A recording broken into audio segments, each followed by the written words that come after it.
চনৰ ২৬ জানুৱাৰী তাৰিখৰ পৰা এতিয়া হয়তো আপোনালোকৰ মনলৈ আকৌ এটি প্ৰশ্ন আহিছে যে 1949 চনৰ ২৬ নৱেম্বৰত সম্পূৰ্ণ হৈছিল কিন্তু ইয়াক কাৰ্যকৰী কৰিবলৈ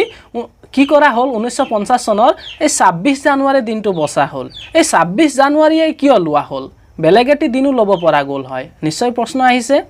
গতিকে এই কথাটো এনেকৈ ক'ব লাগিব 1930 চনত জাতীয় কংগ্ৰেছে যি ঐতিহাসিক স্বাধীনতা ঘোষণা কৰিছিল সেই দিনটো আছিল ২৬ জানুৱাৰী গতিকে এই ২৬ জানুৱাৰী যেটো দিন হেতু স্মৃতিত ৰাখিবলৈ সেই দিনটোক সন্মান জনাবলৈ 1950 চনৰ এই ২৬ জানুৱাৰী দিনাখনে ভাৰতীয় সংবিধানখন কাৰ্যকৰী কৰা হৈছিল হেল্ল বন্ধু বান্ধৱীসকল আজি আপোনালোক সকলোকে মোৰ এটি নতুন ভিডিঅ' লৈ স্বাগতম জনাইছো আজি মই আপোনালোকৰ বাবে লৈ আহিছো এটি বিশেষ ভিডিঅ' যেহেতু আমি এখন স্বাধীন দেশৰ নাগৰিক গতিকে ভাৰতবৰ্ষৰ প্ৰতিজন নাগৰিকে এই বিষয়টো জনাটো অত্যন্তই জৰুৰী আজিৰ বিষয়টো হৈছে সংবিধান যেহেতু ভাৰতীয় সংবিধানৰ বিষয়ে মই আজি আপোনালোকক কিছু কথা ক'বলৈ আহিছো গতিকে দেৰি নকৰাকৈ আহক পুনে আমি ভিডিঅ'ৰ মাজলৈ গুচি যাওঁ এতিয়া বন্ধু বান্ধৱীসকল আপোনালোকে হঠাতে শুনিবলৈ পায় যে সাংবিধানিক কাম হৈছে বা অসাংবিধানিক কাম হৈছে আপোনাৰ এইটো কৰাৰ অধিকাৰ নাই আপোনাৰ এই বিষয়ে অধিকাৰ আছে আসলতে এইবিলাক আহিছে ক'ৰ পৰা সেই বিষয়ে জানিবলৈ হলে আমি আমাৰ সংবিধানখনৰ বিষয়ে জানিব লাগিব সাধাৰণতে আপোনালোকে জানে যে এখন সমাজেই হওক বা কোনোবা এটা অনুষ্ঠান প্ৰতিষ্ঠান যেতিয়া গঢ় লৈ উঠে সেইখন পৰিচালনা কৰিবলৈ আমাক কিছুমান নীতি নিয়মৰ প্ৰয়োজন হয় এই সমস্ত নীতি নিয়মেই এখন য'ত লিখা থাকে বহি এখন বা আমাৰ যি কিতাপ এখনে উলিয়াও তাৰ ওপৰত সেই নীতি নিয়মৰ সমষ্টি যিখিনি ঠিক সেইদৰে আমাৰ দেশ যেহেতু ভাৰতবৰ্ষ গতিকে এই ভাৰতবৰ্ষখনো পৰিচালনা কৰিবলৈ চৰকাৰৰ দায়িত্ব তাৰ উপৰিও আপোনালোকৰ নাগৰিকৰ মৌলিক অধিকাৰ হওক মৌলিক কৰ্তব্য হওক ঠিক আছে নিৰ্দেশাত্মক নীতিবিলাক হওক এই সমস্ত এখন মানে দেশৰ পৰিচালনাৰ গোটেই মাপকাঠি নিয়মবিলাক যিখন শাস্ত্ৰত লিপিবদ্ধ আছে সেইখনকে সাধাৰণতে সংবিধান বুলি কোৱা হয় এতিয়া এই সংবিধানখনক সাধাৰণতে এখন দেশৰ বা এটা জাতিৰ দাপোন বুলি কোৱা হয় বুজি পাইছে নিশ্চয় সংবিধানখন ভাৰতীয় প্ৰজাতন্ত্ৰৰ এক সৰ্বোচ্চ আইন এই সংবিধানত চৰকাৰ গঠন কাৰ্যপদ্ধতি নাগৰিকৰ কৰ্তব্য অধিকাৰ ইতিমধ্যে মই কৈছোই আপোনালোকক এই গুটেইখিনি সন্নিবিষ্ট থাকে এতিয়া আমি আহক সংবিধানৰ ইতিহাসলৈ গুচি যাম আসলতে এই সংবিধান প্ৰয়োজন হ'ল কিয় কেতিয়াৰ পৰা আমাক সংবিধানৰ প্ৰয়োজন আহি পৰিল এই বিষয়ে জানিবলৈ হলে আমি কিছু অতীতলৈ গুচি যাব লাগিব আপোনালোকে জানে আমাৰ দেশ ভাৰতবৰ্ষ ইংৰাজে শাসন কৰি আছিল আমি তেতিয়া পৰাধীন হৈ আছিলোঁ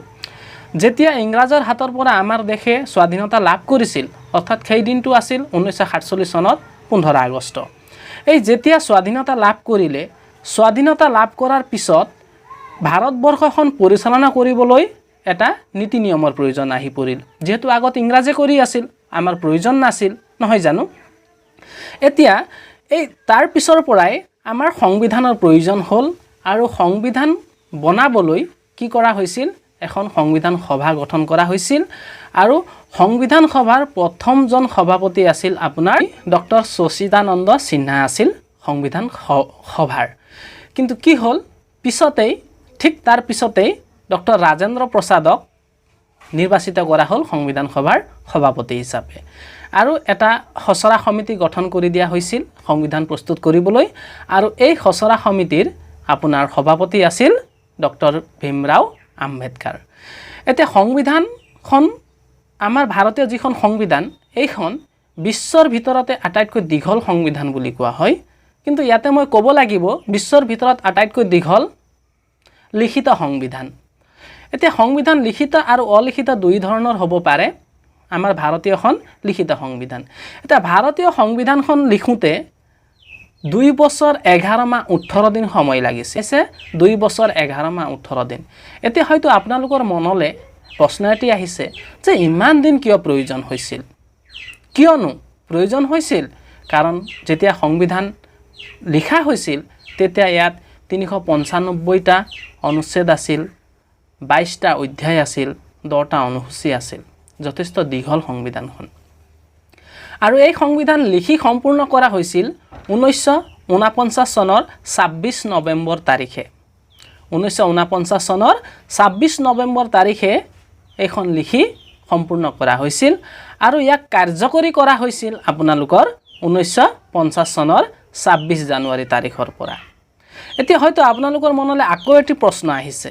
যে 1949 চনৰ 26 নৱেম্বৰত সম্পূৰ্ণ হৈছিল কিন্তু ইয়াক কাৰ্যকৰী কৰিবলৈ কি কৰা হ'ল 1950 চনৰ এই 26 জানুৱাৰী দিনটো বসা হ'ল এই 26 জানুৱাৰীয়ে কিয় লোৱা হ'ল বেলেগ এটি দিনো ল'ব পৰা গ'ল হয় নিশ্চয় প্ৰশ্ন আহিছে গতিকে এই কথাটো এনেকৈ ক'ব লাগিব